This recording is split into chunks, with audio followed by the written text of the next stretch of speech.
মাননীয় প্রধানমন্ত্রী, মাননীয় স্বরাষ্ট্রমন্ত্রী, মাননীয় জ্বালানি মন্ত্রী এতই যদি মজুদ থাকে তাহলে এত বড় লাইন কেন? এই মজুদ কোথায় রেখেছেন? দ্রব্যমূল্যের ঊর্ধ্বগতিতে সাধারণ মানুষের দিন খুব কষ্টে কাটছে। তেলের জন্য যেই লাইন প্রতিদিন দেখতে পাই, মানুষ অত্যন্ত কষ্টে জীবনযাপন করছেন।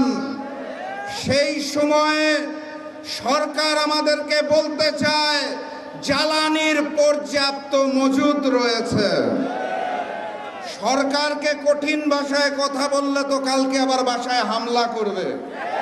তাহলে সম্মানের সাথে, বিনয়ের সাথে বলতে হবে, মাননীয় প্রধানমন্ত্রী, মাননীয় স্বরাষ্ট্রমন্ত্রী, মাননীয় জ্বালানি মন্ত্রী এতই যদি মজুদ থাকে তাহলে এত বড় লাইন কেন? এই মজুদ কোথায় রেখেছেন? নতুন হাওয়া ভবন কোথায় সৃষ্টি করেছেন? সম্মানের সাথে বলা হয়েছে তো নাকি? আলহামদুলিল্লাহ।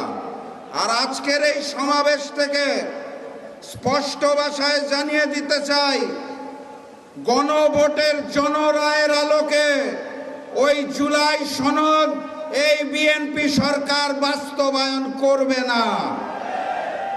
অতএব তাদেরকে বাস্তবায়ন করাতে হবে।